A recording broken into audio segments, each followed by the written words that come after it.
스님 호흡 수행을 하다 보면 노골적으로 무언가를 즐기는 느낌의 감각적 욕망은 아닌데 미래에 이 일은 이렇게 하고 요거는 요런 식으로 하면 더 일이 잘 되겠구나라고 미래에 대해서 이런저런 계획을 하는 종류의 감각적 욕망이 일어나는 경우가 상당히 있거든요.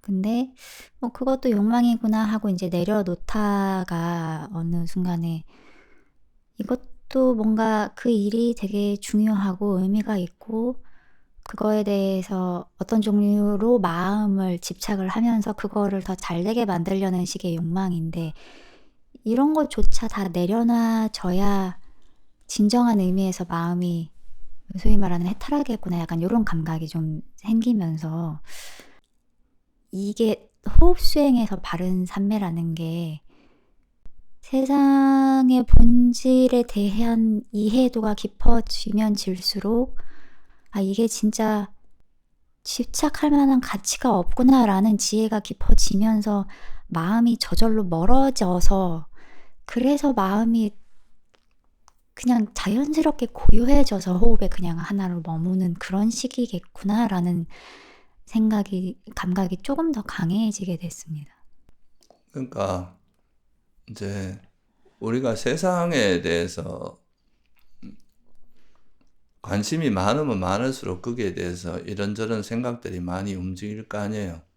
뭐 이거는 이렇게 하고 싶고 저렇게 하고 싶고 이건 이랬으면 좋겠고 저랬으면 좋겠고 이런 생각들이 움직이는 건데 우리가 이제 그 세상 결국은 이제 세상은 다섯 무더기니 오온이니까 그런 이제 세상에 대한 그 세상의 본질이 정말 이거는 형성된 것이기 때문에 조건에서 만들어진 것이기 때문에 사라질 수밖에 없고 또 그렇다고 여기에 행복을 찾으려고 해도 행복도 없고 그래서 이건 괴로움이고 내 것이라 할 만한 것도 없고 이런 이제 이해가 깊어지다 보면 이 세상사에 우리가 그렇게까지 막 몰두하고 집착할 만한 것이 아니라는 것을 이제 조금씩 알게 되면 이제 세상사에 대한 관심이 뭐 평소에 우리가 꼭 이제 살아가기 위해서 필요한 것들은 하지만 필요한 것들은 당연히 해야 되지만 그런 것이 아닌 경우에는 그냥 그 세상사에 대한 관심을 내려놓고 그냥 호흡이라고 하는 이 하나의 대상에만 마음을 두면서 다른 거에 대한 관심을 다 내려놓게 되면 이거는 억지로 이제 이 대상을 억누르고 참는 형태가 아니라 실제로 이거에 대한 관심이 이제 그쪽으로 가는 마음이 이렇게 그쪽으로 주의가 가는 것 자체가 이렇게 쉬어버리는. 그러니까 이제 이거는 그렇게 되면 이제 정말 마음 편안하게 호흡하고 하나 돼서 호흡만 알아차리고 있으면서 그냥 편안하고 행복하게 머물게 되는 이런 게 이제 바른 삶의 지혜의 힘이거든요, 이거는. 단순히 어떤 대상을 차단하고 호흡에 집중하는 개념이 아니라 이 대상 밖으로 향하는 이 마음, 우리 마음의 힘을 점차 이렇게 내려놓고 그 지혜로서 이것이 우리가 이렇게 집착할 만한 가치가 없고 여기에 몰두할 만한 게 없다는 것을 이해함으로써 놓아지는 이런 방식이 되는 거죠. 그래서 이런 걸 이제 염호의 지혜라고 하거든요. 지혜가 깊어지면 세상에 대해서 관심이 멀어지는 거예요. 애착이나 이런 게. 그러면 저절로 마음이 이렇게 멀어지면서 딴 데 관심이 안 가니까 호흡하고 머물러 있는 이 시간 이것이 이제 머물 수 있게 되고 또 머물러 있는 이게 오래 있을 수 있는 그 이유가 뭐냐면 이거 사실 아무것도 한 것도 없지만 그냥 이 바깥으로 관심을 놓고 호흡만 알아차리고 있는 이 마음에 이런 이제 장애가 버려지면서 일어나는 행복이 있거든요. 희열과 행복. 이 행복이 이제 여기에 오랜 시간 머물러도 지루하지 않고 여기 머물 수 있게 해주는 거죠.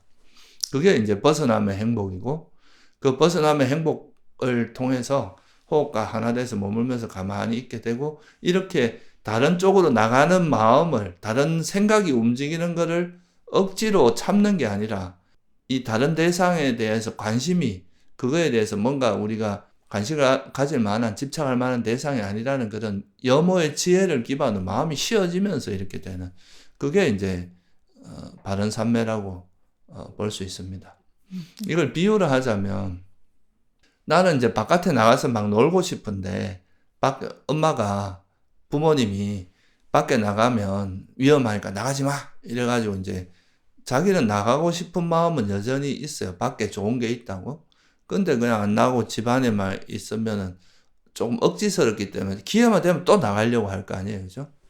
근데 이제 자기 스스로가 이래 나가서 이래 놀아보니까 별로 재밌는 것도 없고, 나가니까 막 위험하고, 날씨도 덥고, 춥고, 이런 위험 요소도 많고, 그래서 여기에서 가는 것보다 집 안에서 그냥 편안하게 쉬는 것이 훨씬 더 행복하곤 하고, 밖에 대한 관심이 딱 끊어지면서 집에서 편안하게 쉬고 있는 거하고는 차이가 많이 나겠죠. 그것도 이제 바른 삼매도 그런 개념에서 이해하면 좋을 것 같아요. 삼매가 정말로 지혜가 깊어지면서 그냥 자연스럽게 생기는 거고, 그거를 바른 삼매라고 하셨구나라고 조금 더 이해가 됐어요.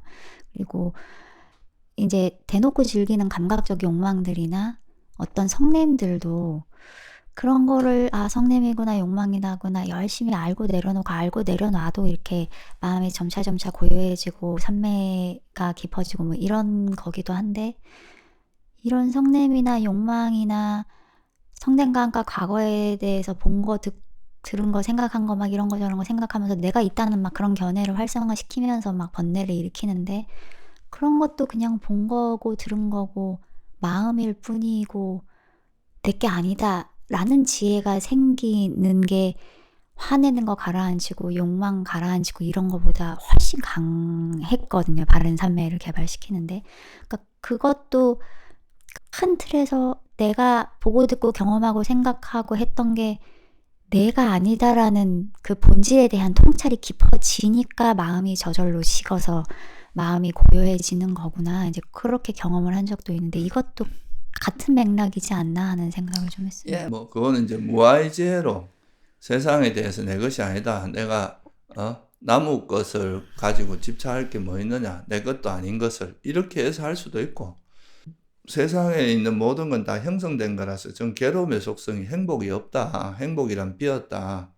그렇게 보고 또 애착을 버릴 수도 있고, 또 영원하지 않은 거라고 생각하고 할 수도 있고, 이렇게 하여튼 다양한 우리가 이제 결국은 이게 고성제에 대한 지혜인데, 이런 고성제에 대한 지혜가 강해지면서 세상사에 대해서 관심이나 거기에 애착 같은 것이 점점 멀어지게 되면, 내가 호흡만 알아차리고 그런 것들이 멀어지면서 호흡만 알아차리는 이 시간이 너무 행복해지면 여기서 더 이상 뭐 다른 걸 하고 싶은 마음이 사라질 거 아니에요. 그런 마음으로 이제 호흡과 하나 돼서 고요히 머물면서 오랜 시간 머물 수 있는 거, 이게 바로 이제 삼매의 중요한 거죠. 그래서 이거의 바른 삼매의 기반은 지혜인 거예요. 결국 이제 좀 원론적으로 이야기하면 오온이 무상고 무아라는 그 지혜가 명확하면, 이것이 정말 집착할 만한 것이 아니고 내가 마음을 둘 만한 것이 아니라는 것에 대한 통찰이 있으면, 내가 지금 앉아있을 때까지 굳이 막 그거에 대해서 이래저래 관심을 가질 이유가 없는 거예요. 이건 내가 꼭 필요한 시간이 아니니까. 내가 뭐 일을 할 때는 이렇게 해야 될 것들이 있지만, 그게 아니라 자선하고 있을 때는 이런 관심을 다 내려놓고 그냥 호흡하고 하나 돼갖고 있는 것만 해도 충분한 거죠. 그러면서 이제 이런 지혜를 통해서 이런 거에 대한 관심이 멀어지면서 호흡과 하나 돼서 마음이 쉬어지면서 호흡과 하나 돼. 이게 이제 바른 삼매라고 하는 겁니다. 정말 지혜로 끌고 가는 삼매, 약간 이런 느낌이거든요. 그러니까 이게 바른 삼매가, 그런 바른 견해와 지혜가 바탕이 된 바른 삼매가 점점점 깊어져서 선정에 들고 그랬다는 거는, 그러니까 상당히 강한 강도로 실제로 세상에 대한 고성제에 대한 통찰이 상당히 깊어져서 정말로 번뇌가 상당히 내려놔진 상태로 마음이 고요해진 상태가 점점점 깊어진다는 거고, 그렇기 때문에 그렇게 해서 선정까지 들어갔으면 진짜 지혜가 강한 거고, 그래서 마지막에 그래도 집착하고 있는, 선정을 이루고 있는 오온에 대한 집착마저 끊으면 그래서 깨달음으로 갈 수 있고, 그런 구조로 이해를 하면 되나요? 네, 그거는 뭐 제가 여러 번 말씀드린 건데, 그런 식으로, 그러니까 이제 일단은 이제 선정에 들어가고 난 다음에 문제는 다음에 문제고, 선정에 들어가는 그 메커니즘 자체가, 그러니까 생각을 움직이게 하는 그런 장애를 내려놓고, 그 장애를 내려놓는 그 힘이 지혜이기 때문에, 그런 지혜를 통해서 장애를 내려놓음으로써 선정에 들어가게 되는, 이렇게 하는 것에 이제 큰 이익이 이게 단순하게 집중만 해서 이제 산매에 들어가게 되면 이제 집중이 잘 되면 이제 마음이 행복해지거나 또 그로 인해서 되게 마음이 평화로워지고 이런 이제 아주 좋은 경계를 경험하게 되는데 이럴 때 이제 자기도 모르게 여기 달라붙는 이제 집착이 있거든요. 그럴 때 이 장애를 내려놓는 방식으로 수행을 안 해온 사람이 이 마음을 보기가 힘들어요. 그래서 이 상태로 이게 이제 집착이 여기 달라붙으면 이제는 다시 그런 상태에 가려고 해도 이 집착 때문에 수행이 또 안 되는 거예요, 오히려. 그러다 보면 이제 이게 오히려 수행의 악순환이 되고 또 마음에 힘은 생겼지만 마음이 좀 정화되는 이런 과정이 없기 때문에 이게 삼매에 얻었다고 해도 오히려 자기가 가지고 있는 본래 안 좋은 기질이 변하진 않았거든요. 그러니까 이제 삼매가 얻어지는 건 일종의 마음의 힘이 생기는 건데 삼매가 아니라 그 이제 집중력이 생기는 거는 그러면 이걸 가지고 이제 막 자만에 빠지거나 이제 자기 사견이 늘어나거나 이렇게 될 위험성이 많죠. 근데 수행 과정에서 계속 이제 자기 장애를 들여다보면서 이 장애를 놓는 방식으로 수행을 해오면 수행하는 도중에 이제 수행이 잘 돼서 달라붙는 그 장애에도 우리가 빠지지 않고 그것도 또 내려놓으면서 계속 이제 바른 삼매를 닦을 수 있는 그런 이제 노하우를 터득하면서 선정에 들어가기 때문에 그래서 그게 부작용이 최소화될 수 있다. 그리고 이제 그 힘으로 다시 이제 더 깊은 지혜를 개발할 수 있는 그런 토대가 되는 거죠.